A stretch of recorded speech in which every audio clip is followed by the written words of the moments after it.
dari Muara Bungo disiarkan ke seluruh penjuru Nusantara.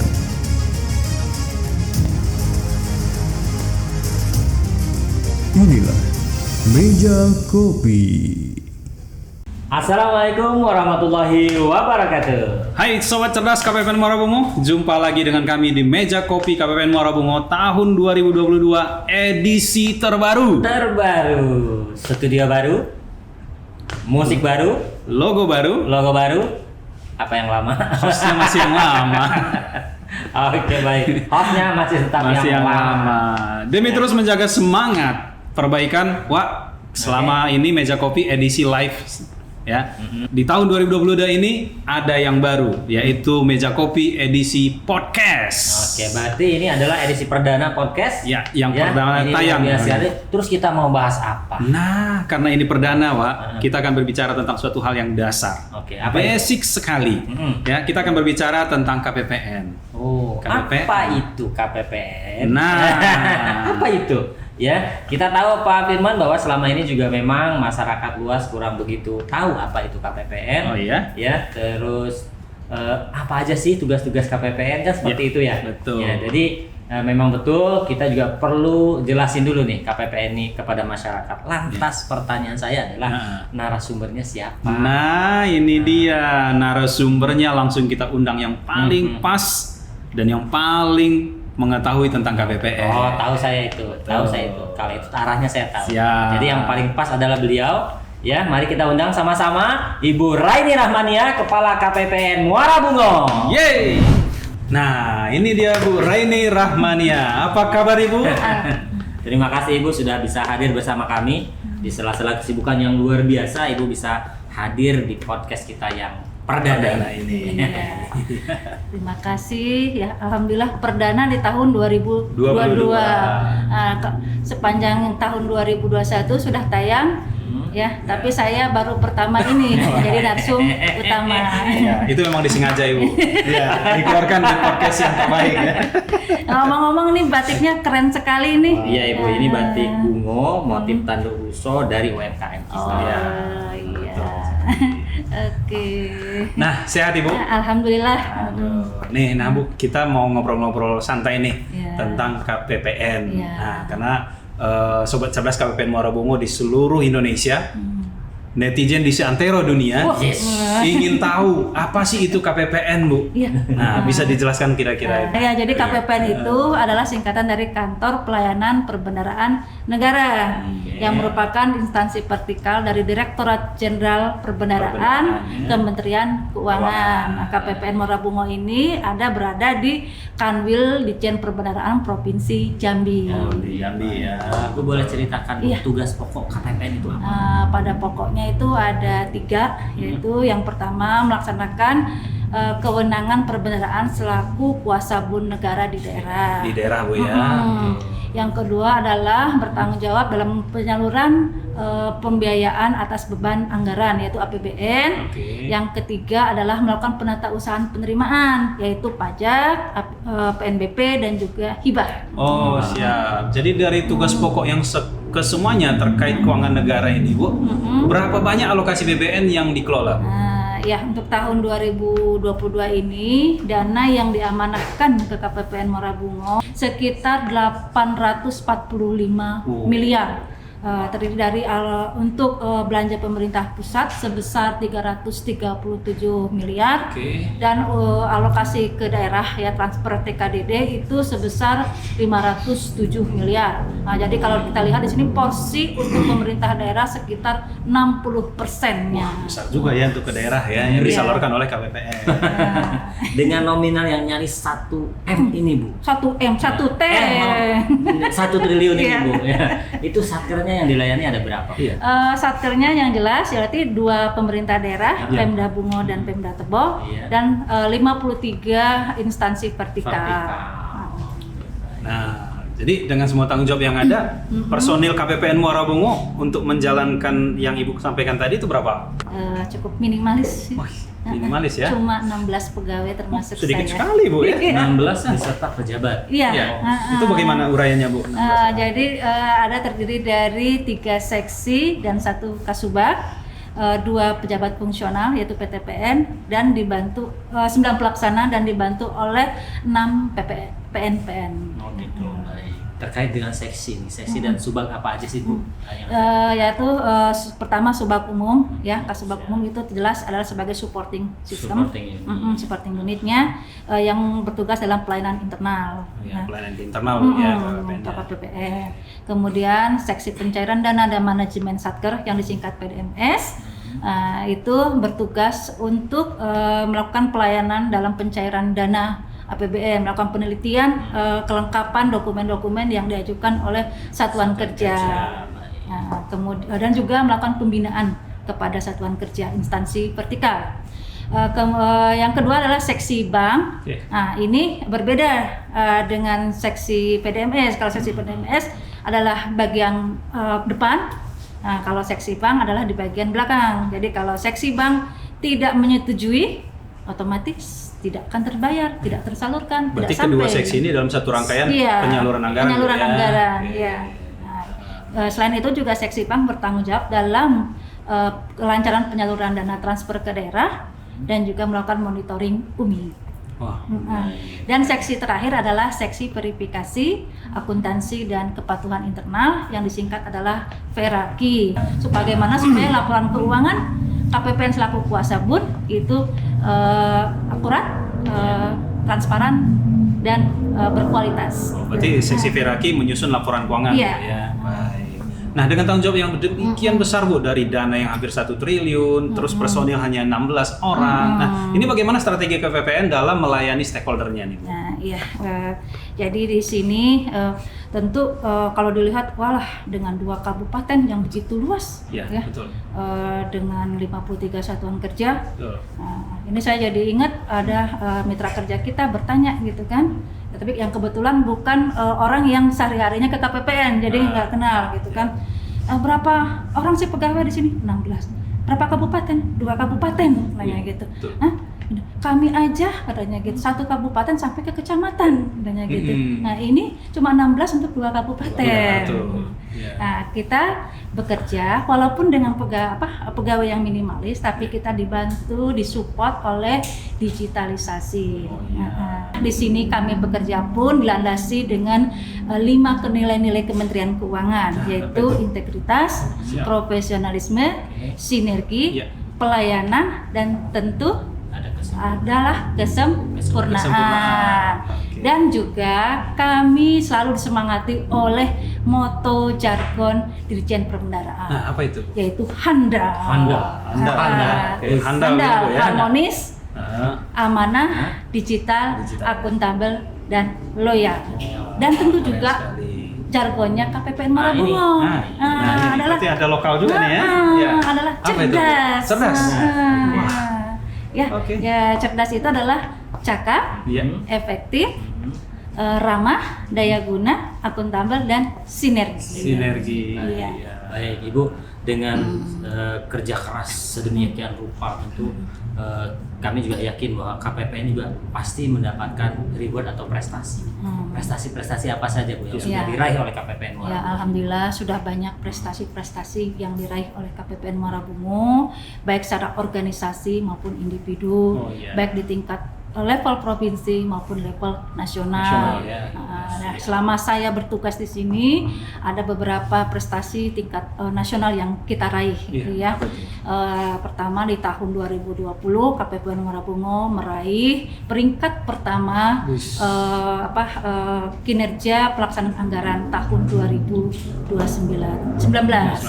Kemudian juga tahun 2022 kita mendapatkan Treasury Award dalam kategori akselerasi penilaian kompetensi pejabat BPK PPSPM.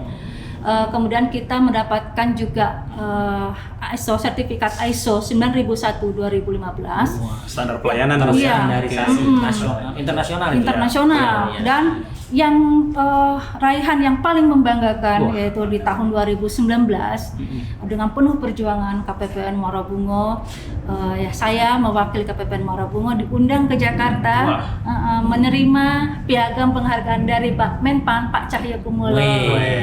Ini kenapa Bu kok bisa? KPPN Muara Bungo dinyatakan sebagai salah satu unit kerja yang meraih predikat WBK, wilayah bebas dari korupsi. Baik, berarti dengan jargon yang begitu luar biasa dimiliki oleh Kabupaten Muarabungo dan telah mencapai predikat dan prestasi yang begitu luar biasa, kita bisa menyimpulkan bahwa Kabupaten Muarabungo adalah satu unit kerja yang sudah memberikan yang terbaik. Dan kita yakin ya, Kabupaten Muarabungo akan menghasilkan yang lebih baik lagi. Pasti. Karena sebelumnya saya yakin Ibu bahwa Ibu masih banyak yang ingin Ibu ceritakan. Nah, tapi tahan dulu, nanti kita akan ngobrol lagi di sesi kedua.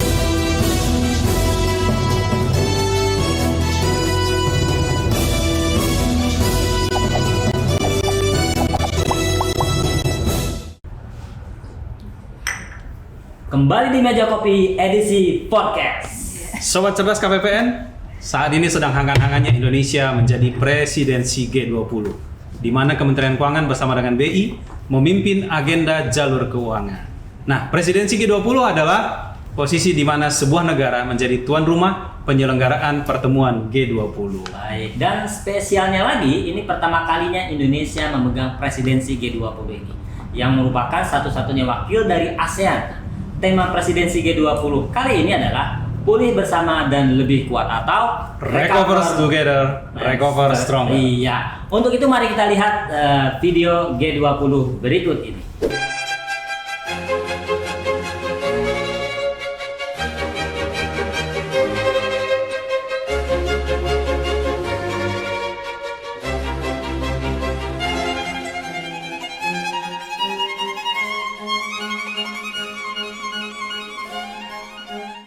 Nah, kembali lagi ke diskusi kita nih, Bu. Jadi, kaitannya dengan agenda jalur keuangan terkait presidensi G20, KPPN sebagai instansi vertikal Kementerian Keuangan, kira-kira keterkaitannya dalam hal ini apa saja, Bu? Nah, ya.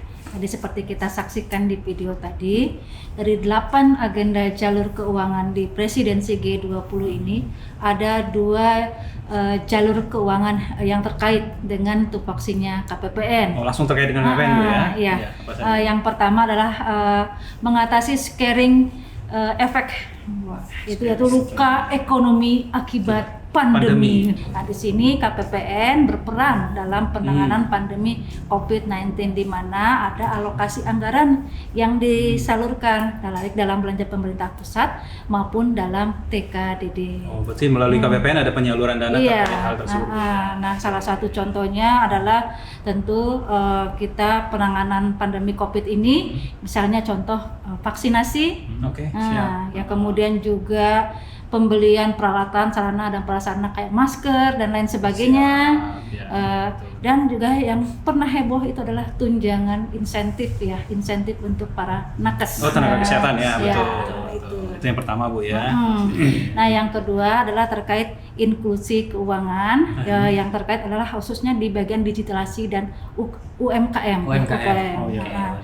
Di dunia usaha, Bu ya. Iya. Di mana KPPN di sini berperan dalam melakukan monitoring dan evaluasi terhadap penyaluran UMI.